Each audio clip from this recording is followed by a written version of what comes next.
नमस्कार। हम कृदंत प्रत्यय पढ़ रहे हैं। कृदंत प्रत्यय में एक कत्वा प्रत्यय हम ऑलरेडी पढ़ चुके हैं। कत्वा प्रत्यय का प्रयोग करके अर्थ में होता है। आज के इस क्लास में हम पढ़ेंगे तुमुन प्रत्यय। तुमुन प्रत्यय का प्रयोग के लिए अर्थ के लिए किया जाता है और तुमुन प्रत्यय का प्रयोग करते समय धातु के साथ में हम तुम जोड़ते हैं। जिस तरह से कत्वा प्रत्यय का हम त्वा जोड़ते थे उसी तरह से हम तुमुन प्रत्यय का क्या जोड़ेंगे, तुम। कृदंत प्रत्यय किसके साथ में जुड़ते हैं, धातु के साथ में।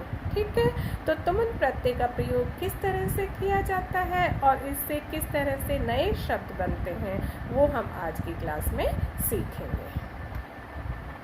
तो बच्चों देखिए, तुमुन प्रत्यय का जब प्रयोग किया जाता है तो तुमुन प्रत्यय के प्रयोग में हम धातु के साथ में सिर्फ क्या जोड़ते हैं, तुम।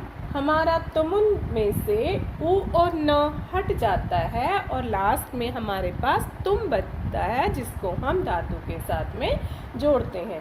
और तुमुन प्रत्यय का प्रयोग हम के लिए अर्थ के लिए करते हैं। जब हमें के लिए अर्थ चाहिए होता है तब हम किसका प्रयोग करते हैं, तुमुन प्रत्यय का।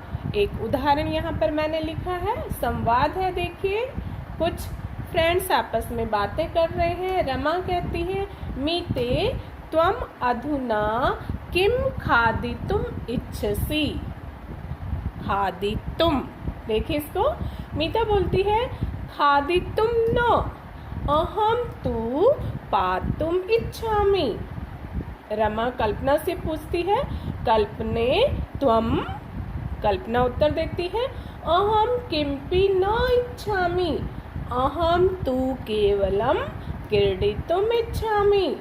अहम एकम क्रीडनकम क्रेतुम इच्छामि। ये जो जितने भी रेड शब्द मैंने यहाँ पर लिखे हुए हैं आप ध्यान से देखिए, इन सब में पीछे क्या जुड़ा हुआ है, तुम। खादितुम, पातुम, क्रीडितुम, क्रेतुम, ये सब आपके तुमुन प्रत्यय के उदाहरण है। जब हम धातु के साथ में तुमुन प्रत्यय का प्रयोग करते हैं तब वहाँ पर क्या शेष रहता है, तुम। मीता, रमा पूछती है, मीता तुम अब क्या खाने के लिए चाहती हो, अर्थात खाना चाहती हो। तो मीता कहती है खाने के लिए नहीं, मतलब खाना नहीं चाहती। अहम तो पातुम इच्छामि, पीने के लिए चाहती हूँ, अर्थात पीना चाहती हूँ। फिर कल्पना से पूछते, कल्पना तुम। तो कल्पना क्या उत्तर देती है, मैं कुछ भी नहीं चाहती, मैं तो केवल खेलना चाहती हूँ। क्रीडितुम, खेलने के लिए। अहम एकम क्रीडनकम क्रेतुम इच्छामि, मैं एक खिलौना खरीदना चाहती हूँ। खादितुम जो है इसमें हमने किसका प्रयोग किया है, तुमुन प्रत्यय का। और खादितुम जो है इसमें कौन सी धातु है, खाद धातु। खाद प्लस तुमुन, हमने क्या बना दिया यहाँ पर, खादितुम। ऐसे ही यहाँ पर कौन सी धातु है, पा में हमने किसका प्रयोग किया है, तुमुन प्रत्यय का। पा प्लस तुमुन और हमारा नया शब्द आ गया पातुम। क्रीडितुम में कौन सी धातु है, क्रीड धातु। Creed plus तुमुन। क्रेतुम में कौन सी धातु है, क्री धातु। क्री मीन्स खरीदना, क्रेतुम खरीदने के लिए।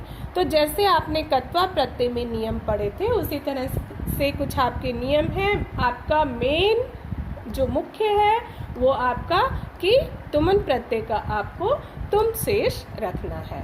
तो देखिए यहाँ पर, यदि धातु के अंत में आपको कोई स्वर नहीं दिखाई देता है, जो धातु है वो हलंत, वहाँ पर हलंत लगा हुआ है। हलंत लगा हुआ है मतलब उसमें स्वर नहीं है, तो वहाँ पर आप क्या करेंगे, ई जोड़ देंगे। जैसे कत्वा प्रत्यय में करते थे उसी तरह से आप ई का प्रयोग करेंगे। चल धातु के साथ में आपने तुमुन प्रत्यय का प्रयोग किया तो आपका नया शब्द बन गया है चलितुम। यहाँ पर आपका कोई भी स्वर नहीं है, हलंत लगा हुआ है। हलंत लगा हुआ है इसका मतलब है व्यंजन में स्वर नहीं है। ठीक है, तो आपने इसमें क्या जोड़ दिया, तुम जोड़ दिया और साथ में आपने किसका प्रयोग किया, ई का। ऐसे ही धाव धातु, धाव में आपने तुमुन प्रत्यय का प्रयोग किया तो आपका नया शब्द बन गया धावितुम।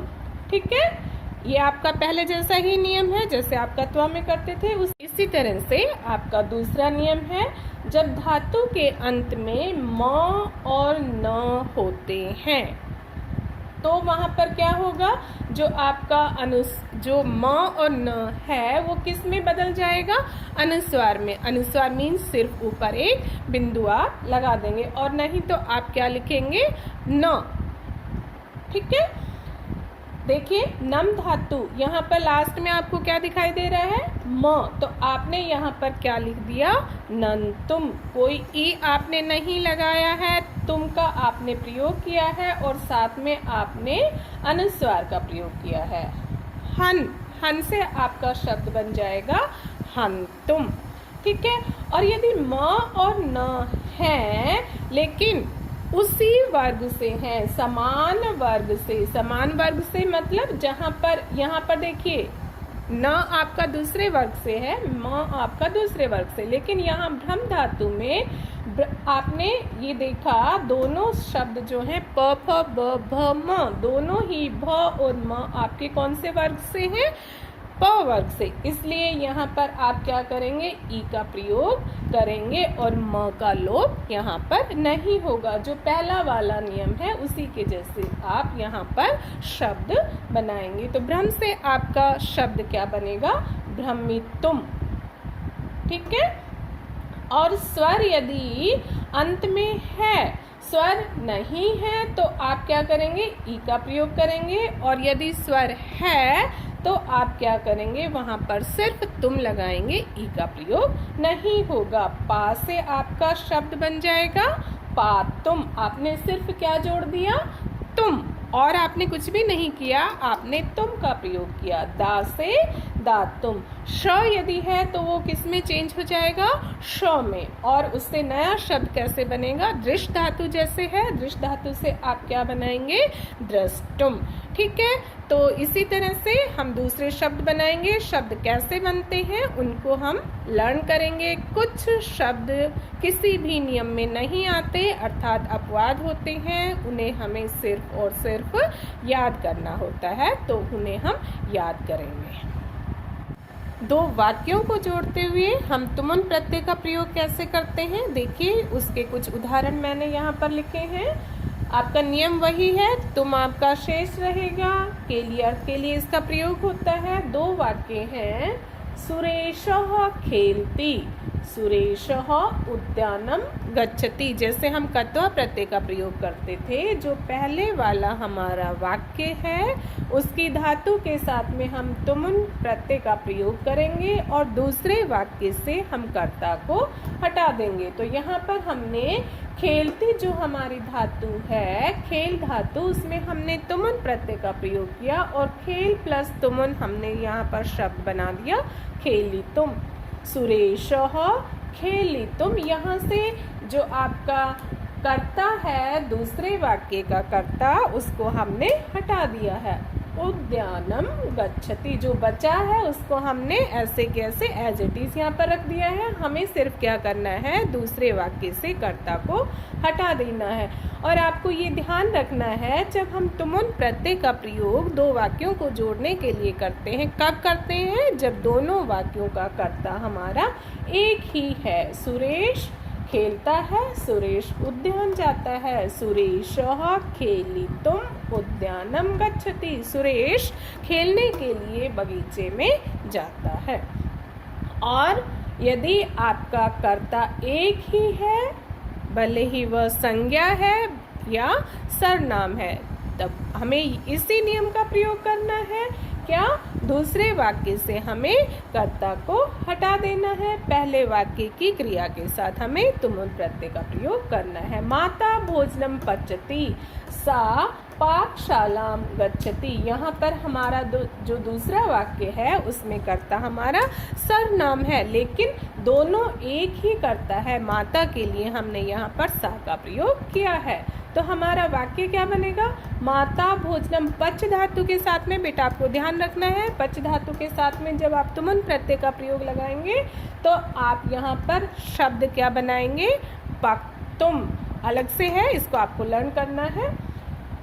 माता भोजनम पक्तुम, और यहाँ से दूसरे वाक्य से आप सा को जो करता है उसको हटा देंगे। लास्ट में जो बचा है उसको पूरा ऐसे ही ऐड आपको करना है।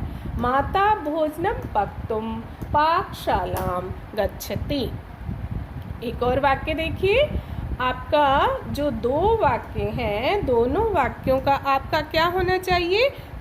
कर्ता आपका एक ही होना चाहिए। काल जो है, लकार जो है वो अलग अलग भी हो सकते हैं। जनाः कार्यं कुर्वन्ति ते कार्यालयं गमिष्यन्ति। लोग काम करते हैं, वे कार्यालय जाएंगे, ऑफिस जाएंगे। अभी सब घर से काम कर रहे हैं, जब लॉकडाउन खुलेगा, कोरोना हट जाएगा, तब सब कहाँ जाएंगे? कार्यालय। तो हमने कैसे प्रयोग किया यहाँ पर? जनाः कार्यं, क्री धातु। क्री धातु यहाँ पर कौन सी धातु है आपकी? क्री धातु। और क्री धातु में आपने किसका प्रयोग किया? तुमुन प्रत्यय का। इसको भी आपको याद रखना है। आपका शब्द क्या बनेगा? कर्तुम। जनाः कार्यं कर्तुम, और ये जो ते यहाँ पर करता है दूसरे वाक्य का, उसको आपने हटा दिया है। कार्यालयं गमिष्यन्ति, वैसे के वैसे आपने यहाँ पर ऐड कर दिया। आपका पूरा सेंटेंस बन गया, जनाः कार्यं कर्तुम कार्यालयं गमिष्यन्ति। लोग काम करने के लिए कार्यालय जाएंगे। ठीक है, तो इसी तरह से आप दूसरे सेंटेंसेस जो आपकी बुक में दिए हुए हैं, आप उनका अभ्यास करेंगे।